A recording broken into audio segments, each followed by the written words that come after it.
What's next for a neighborhood under siege? We'll have to wait and see. Reporting live, Sadie Sinclair, Channel 7 News.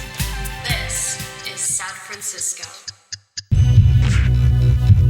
Welcome back to San Francisco. This episode is going to be a two-parter, so please check for the other part in your podcast app. And if you haven't listened to it, the episode with Mama Ganoush, a Palestinian drag artist here in San Francisco, is an impeccable companion to this episode. And if you are in SF on April 19th, come hang out with Mama Ganoush and I at Queer AF in the Castro. I've spent more time with Mama Ganoush since that episode aired in January, and they kindly gave me some words to use in a piece for Truth Out that should be up now, and I'll link to that in the show notes. And so for today's show, and also in that piece, I interviewed Nicki Jizz, who hosts Reparations, which is a locally beloved drag night at the Oasis, as well as Lady Bunny, who is one of the OG drag queens from New York, whose commentary on the news is dear to me and her many followers.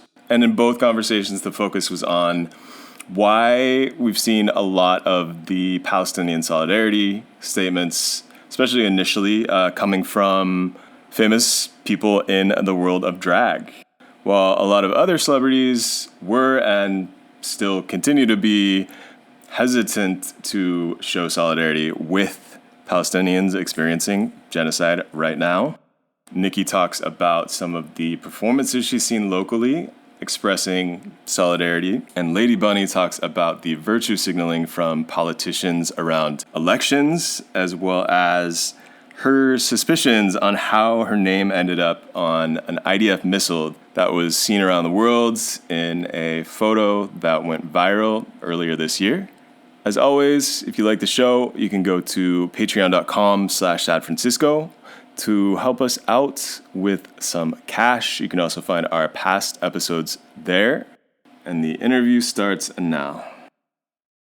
So yeah, this, again, the article is going to be about this moment when a lot of people in different art backgrounds are initiating boycotts of cultural institutions like museums, in spite of the fact that obviously there is so much more funding on the Zionist side of things, creating a narrative to drum up support for Israel. And one of the places that I have been noticing, and some other people have been noticing as well, like where some of the first calls around solidarity with Palestine have come from is like the world of drag. And I was wondering if me and these other people that have been seeing this, like, do you think we're crazy? Do you think this is true? No, I don't think you're crazy. I think anyone who believes that genocide is horrible and that it needs to be stopped and spoken up for and against, if you think that's the right thing, then I don't think anyone's crazy. I think where a lot of queer people, and especially drag, where they're coming from is we are so used to having oppositions and fighting for rights, whether it be for like gay marriage or trans rights, reproductive rights. I mean, now we're having drag bans happening in certain parts of the country. So I think, queer and drag people in particular are already we're already ready to fight. We've taken off our earrings, ready to go for it. So I think people who are like-minded when they see stuff that is happening, because I totally believe that, no one's free until everyone's free. And, I definitely was seeing a lot of the queer people, because I feel like queer drag performers, we are already fighting for our place in the world, to have our art form be recognized as a legitimate piece of art and not whatever the right wants to make it. So I think when those kind of things, when we're watching what's happening in Palestine right now, I think people are this is very familiar. It is something that why be quiet and not speak up on it? Yeah, totally agree. And you kind of hinted at this, that drag, both now, recently there's, no question about whether or not being a drag performer involves inhabiting a political stance because of all of the anti-drag laws in the US. It would be very hard to make an argument that it isn't in in ways political. Do you think, from your perspective, has the history of drag had political underpinnings as well? Yeah, I totally think so. I mean, some people say drag is political. I don't think, not all drag is political. All drag is valid, so protect bad drag. But I think not all drag is political. Some drag is just ridiculous. And that's what we do this for, to be ridiculous and have fun. But I definitely think there are aspects of drag that are very political. And a lot of people can use their drag to express their political views. And they can use it to express just their gender expression, expressing their favorite TV show, anything like that. Like, you can use drag to let out all your feelings. And a lot of people do use it to express because you have a captivated audience. And it is a moment to let your hearts and thoughts and feelings out on stage for people.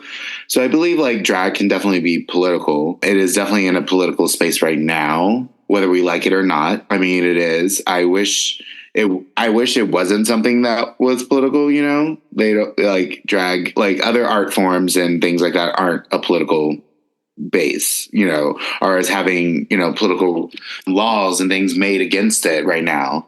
But I do love that people get to express themselves, and that's what drag is about. It's just expressing yourselves, getting your point of view out there, educating people, making people feel entertained, you know? Yeah. There is like kind of an old cliche that I think is expressed in the media a lot, generally by kind of elite class of people who are writing about this. But there's a cliche that, you know, people who are artists should kind of keep quiet on politics. And I was wondering how you would respond to that. I mean, cliches are wrong for a reason. I think telling when someone can and can't say something is ridiculous. Like, an artist has the same point of view as someone else. You know, everyone has their own opinions and views of things. And to say that artists like shouldn't express what they're feeling makes no sense to me. It's like, who decides on who gets to say what their feelings and opinions are?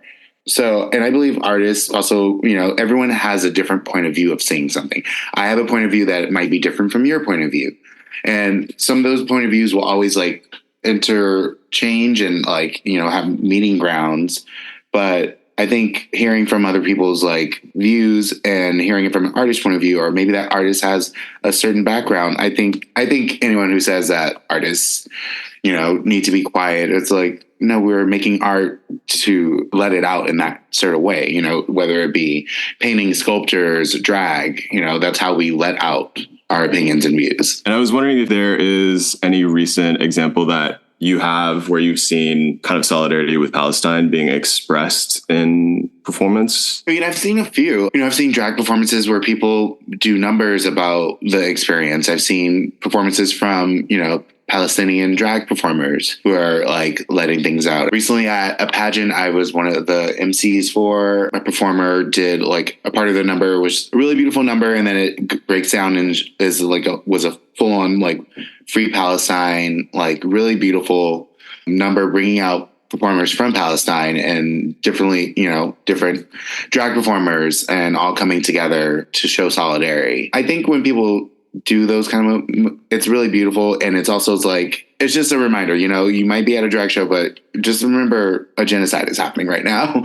And it's also just like it pulls at your heartstrings. It brings you in. But yeah, I've seen plenty of numbers at this point, and, you know, I'll always take more. Like, it's always like a number for a good cause, you know? It's not about like, you know, if someone was doing a number about veganism, then I'll be like, I'm over it. But, you know, number for Palestine. As a vegan, I still appreciate this comment. One of the people that I'm going to be interviewing for this piece is Lady Bunny, who, I don't know if you saw, like, there was kind of a photo going around. Yes, you've seen. Okay. Yeah, I mean, I know some of the girls whose names were on there, and it was really hard. And I even texted some folks, and I was like, girl, I'm sorry, I'm with you. It's really upsetting. But anyways, what were you saying? No, yeah, I mean, just wondering, yeah, like what your reaction to that was. It seemed to like this is, somebody is trying to like draw a line in the sand. At the same time, it seems like it's kind of like an admission that drag performers do have a big public platform that obviously is swaying people enough to where somebody felt like, okay, I'm gonna put a fucking, people's names on a missile. Yeah.